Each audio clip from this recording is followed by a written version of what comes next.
The feast. The ground splits. The gap widens as the movement increases in ferocity. It grows until it is an immense canyon, gaping like the mouth of some gargantuan serpent. Jagged stone lines both sides of the expanse. The sound of grinding stone emanating from its depths is quietened by a deep, hollow roar.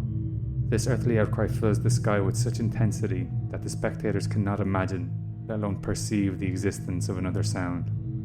The earth settles and the roar ceases. Without hesitation, the spectators begin their movements. They have performed the ritual countless times. This time would be no different, though there would be changes. The congregation splits into two large groups. The groups make their way to the large buildings on either side of the expanse. A lone spectator stands in silence watching, communing with the abyss. They are unsure why they were chosen. Having been chosen has provided many benefits. They have been performing this task longer than anyone should be able to. They have led this congregation for so long. The groups have finally reached their buildings. Confused and scared noises can be heard from within. They begin to open the large doors on both sides of the buildings. The lone spectator reflects on the benefits of their role, but knows that the guilt has finally outweighed their desire for longevity. What good is permanent youth when you never feel rested? They are never rested. Their body is never in pain. Their mind, however, is never at peace. The silence and darkness are filled with the screams and pained faces of the unwilling martyrs. The doors are now fully open. The groups begin herding out their livestock. The herd is blinded and bound together. They scream almost in unison. The panic in their throats creates an eerie vibrato, and the ticking engines provide the rhythmic bass for this already surreal chorus. The lone spectator has heard this symphony of terror countless times. It is always difficult to listen to, yet perversely beautiful to witness. The lone spectator gazes upon the sea of new martyrs. They are unaware of what will come next. It is for the best. The herd is prodded and beaten towards the fathomless expanse. As they near, a member of the congregation approaches the lone spectator.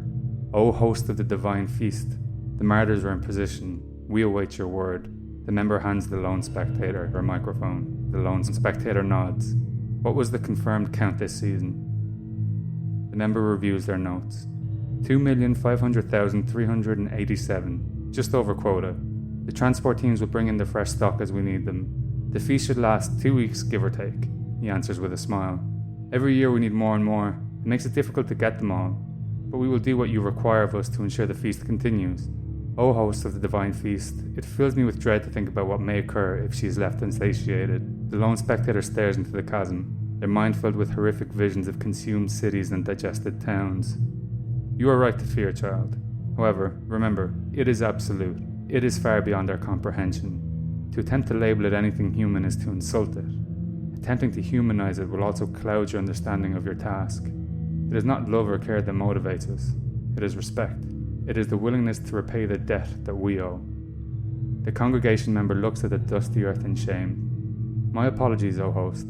It is a force of habit. The lone spectator sighs. I understand, child, but we must be vigilant. Our task is immensely important and will only become more difficult as our species continues its growth. For now, however, you must prepare yourself. I will send word soon.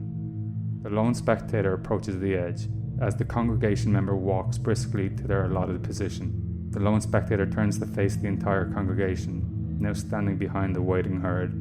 In the intense light of the desert sun, the sea of martyrs seems to melt together to form a single writhing offering of flesh. The lone spectator turns on the microphone and takes a final deep breath before beginning their speech. Children of the Saving Church, we invite our incomprehensible guests to partake in this feast. We present this offering of 2,500,388 bodies to our provider in thanks for their gifts and to apologize for the sins of our people. For many of you, this will be the first feast you witness. For the rest of you, this is a particularly special ceremony. However, we should not keep our guests waiting. Bring them the appetizers. The congregation members begin pushing the new martyrs with heavy vehicles. The first rows begin to fall into the canyon. As they fall, sickening thuds can be heard. The ground vibrates in response, and the sound of grinding stones begins again. Terrified screams are briefly heard and end with the sound of cracking bone. During this feast, a new host will be chosen. I do not know who it will be, or a guest will speak to them as it has spoken to me for the past 500 years. The lone spectator takes a step backwards. You will be able to tell who has been chosen. It will be in their eyes. The things they will be shown and told will result in eyes very much like mine and those of previous hosts. O host of the divine feast, I wish you luck. To the rest of you, my brothers and sisters, continue to serve as you have served. Begin the feast proper. Music begins to fill the air as the herds are pushed into the mouth of the guest. The ground begins to dance as it partakes in the feast. The lone spectator closes their eyes to be greeted by the visions of the ever-present and ever-increasing martyrs. They do not open their eyes. They accept responsibility and take their final step backwards into the grinding, craggy teeth.